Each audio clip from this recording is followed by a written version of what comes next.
Perk, I am running out of ways to describe what the big three of the Suns is doing. The good news is we have you, my friend. So can we get a little word of the day on the Suns offense, please? Did he practice it? Hey, you know what? Y'all two think y'all slick. The producers think they slick. It's not a word of the day today. Damn it, I would not be the butt of the jokes. I'm switching it up. It's the number of the day. It's the number of the day. Shut up, Richard. I'm in my mode. 515.9 degrees. You know why? That's the melting point of nylon. Richard, do you know what is made out of nylon? Don't worry about it. I'll tell you because you don't know. The net. And that's what Bradley Beal, Devin Booker, and Kevin Durant is going to be doing this year.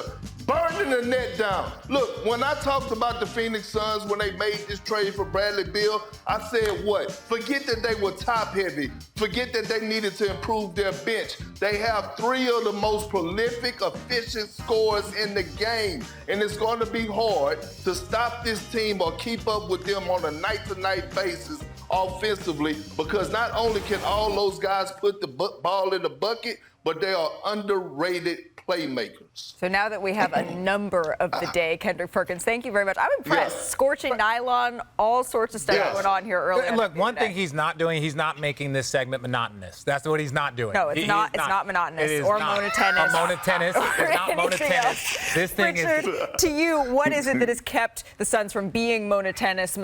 What's been the key to their offense? Oh, I got you guys. Here we go. Daddy's here. Don't worry. I'm going to explain to you guys why the Phoenix Suns are elite, but because they have elite talent. Now look at their plus minus. This is in 49 minutes. This is in 53 minutes. This is 32. Now these guys are incentivized to go a little bit harder in the preseason because, like I said, they're not Denver. They're not the Lakers. They're not the Boston Celtics where they have minor changes. They have huge changes. So Frank, and on top of it, a brand new coach. So Frank Vogel, all of these guys are proven, but they got to put it together. Now I'm going to show you a couple of plays that they need to work through and some of the positive things that's going to happen. Now we're going to let this run. Let me push play.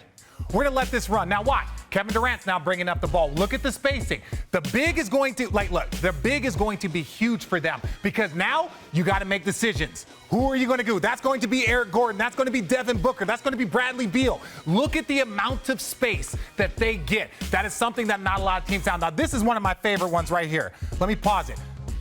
Now, this is the issue. When I talk about a floor general, that's a guy that knows exactly where he needs to be at all times. Devin Booker is out here by the sun. Look at the spacing that they don't have, right? Now, if Devin Booker gets himself a little bit closer to the free throw line, now Kevin Durant has way more room to work. And the defender has to choose. Am I going to help on Kevin Durant and leave Devin Booker? That's a bad idea. But that's up to Devin Booker to get himself to the right spot. That's the difference between having a floor general that's like, I'm here, versus starting your offense here, starting a wide pin down all the way there. Now continue the play. Now watch this. You see it. Now you got decisions to make, but Devin Booker's in the wrong spot. That's a bad spot. Yes, you're going to get that against Portland, Denver, Boston, Philly. The top teams, you're not going to get it. Now one more time here. Watch this. When we talk about this, look at where they're starting their offense. Look at where they're setting the pin down. They're damn near at half court. Now, yes, they're going to get something positive here, but Kevin Durant has to work his way down. If you're starting your offense damn near half court and you have one of the best offensive teams in the world, it doesn't matter against great defensive teams. This is where they want to push you. Now, I'm going to continue playing it. And watch what happens. See, now this paint is wide open because you have so many shooters, and Bradley Beal is able to finish because you can't really help on him. So when I'm talking about the Phoenix Suns, when I talk about having a floor general or a point guard, it's because making sure that guys are in the right spots every single time. I'm not worried about the Trailblazers. I'm not worried about the Hornets. I'm not worried about those teams. I'm worried when Phoenix plays against elite defensive teams and they're starting their offense at half court.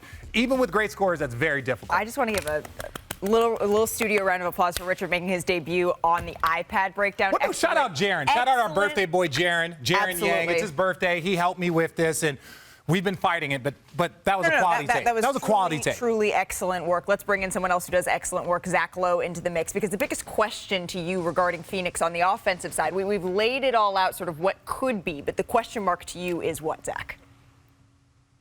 I've been saying all summer since they made this trade, right with Perk, stop worrying about, oh, there's only one ball for these guys to share. Stop worrying about the depth. These guys are going to score like gangbusters. There is no answer for them as long as the three of them are healthy. Offensively, my only question is this. RJ, the first clip you played was my favorite one. You want to know why? Because it resulted in a catch-and-shoot three for Bradley Beal. That's where the playmaking and the passing questions come into play. As good as you are, and these dudes are damn good, it is hard to win 4 playoff series, and that's the goal here. That's the only goal, to win the title. It's hard to do that when you're subsisting totally on mid-range jumpers. They're going to need to up the volume of their threes as the season goes along. That's why I like that play. That's the only question I got for them on offense. Otherwise, it's all fine. Otherwise, it's all fine. We're going to get to see it in the regular season in a week. We're a week away.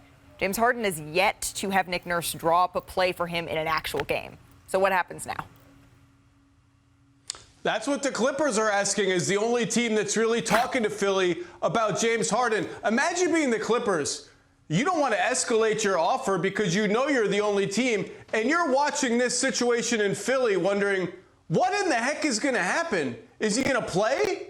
Is he going to play hard? Is he going to show up? Is he going to say some stuff that escalates the situation? And if he does any of that, what does that mean for how the Sixers handle it? What does that mean for us? No wonder the Clippers are sitting there just waiting to see how this unfolds. And really, this is an actions over words thing, as Brian Windhorst would say. The actions are coming. The time for speculating is about to end because the season is here. We're going to find out real soon exactly how uncomfortable James Harden wants to make this for the Sixers, exactly what he does, exactly what he says, and if any of that has any impact on how Daryl Morey wants to proceed here. And the mystery will end soon because all this talk, all this speculation, the season starts in a week. Yeah, you said how uncomfortable, right, is James Harden willing to make this? With that, I do want to bring in our front office insider, Bobby Marks, because let's say, right, Bobby, let's say that James starts to escalate things. What recourse do the 76ers have here? Well, certainly they can fine him. They can suspend him if he fails to render services next week. I think what Zach said hit it right on the head. Let's see what happens on Friday if he plays in that preseason game. But here's my question. How does this help James Harden? How does this help James Harden get out of Philadelphia? How does this help him get to the Los Angeles Clippers, his preferred destination? To basically, he's basically sitting in a corner and having a tantrum here, and that doesn't help anybody here. And I've said it all along. The best thing for James Harden is to be on the basketball court and help his trade value to get him to the Los Angeles Clippers, and that should start this upcoming Friday. We still talking about this. Listen, here's the thing, right? You know they have those GM surveys and they have the GM polls and whatever come out. If you ask all the general managers around the league what team James Harden needs to be on or what's the best fit for him, they would say the 76ers. Him and Joel Embiid complement each other better than probably, 95% of the league, okay? When it comes down to them and what they doing in the pick and roll. The problem that I have, this is the problem that I have. I keep repeating myself. James Harden has no option because the Clippers are the only peak team that's pursuing him. So what that tell you? His value is not where he thinks it is, and he's not who he thinks he are, because if it was, it would have more people looking for him. Wanting him on their roster, they don't. And I'm going to say this one last time. He has to be careful because James Harden is flirting with danger for as his career. Now, Perk, I think you're correct. I don't think he has any options. And I think on this panel, we have about 60 years of covering and watching and paying attention to basketball, whether it's as insiders, whether it's front office, whether it's as players. So is there anyone on this panel that believes that the 76ers can get an all-star caliber player or can get a player or a package that will keep them in contending for this season? Is there anyone that thinks that? Just if you bring up the panel, show them. Anybody think that? Well, here's something, Richard, that I talked to a bunch of teams this afternoon, and they asked me, where do you see James Harden? Where do you see him ranked in, let's say, the top 50? And I said probably in that 40 range. And they said, where do you think Philadelphia sees him?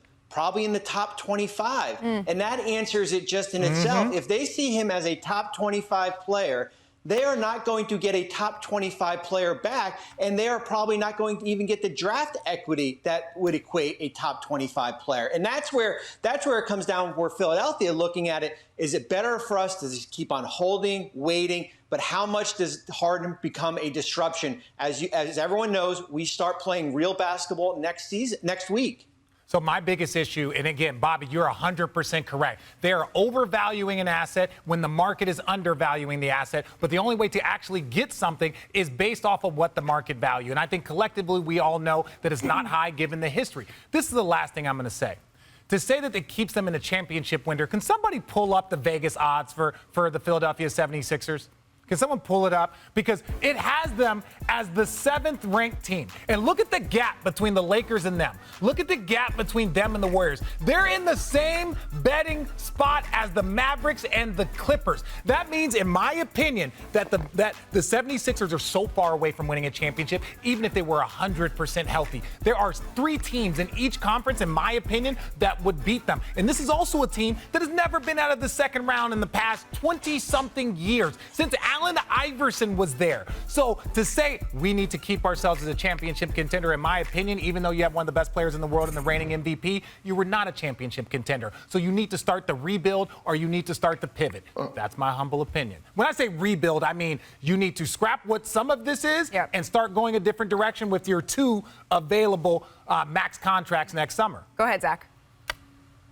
They could be a championship contender if they were ever just a normal franchise. They were up 3-2 against the Celtics not that long ago before they did what the Sixers do, which is lose the next 2 games in increasingly dispiriting fashion. And yeah, the Celtics reinvented themselves. The Bucks reinvented themselves. But that's how good this team looks with Harden, Embiid, and Tyrese Maxey, who's about to stake an all-star claim because he looks incredible right now with Harden sitting on the sidelines. But of course, Harden, who, by the way, was a top 25 player last year, is not here. And somebody just said the 2 magic words that really matter in all of this: Joel Embiid. Yep. Are we really going to sit here and watch this again? How many times are we going to see this movie with Joel Embiid and just drama swirling everywhere around him? That is what's at stake. That's what's at stake for the Sixers, and that's what's at stake for the Clippers too, because this is year 5 of Kawhi Leonard and Paul George. You know how many playoff series they've won in the first 4 years combined?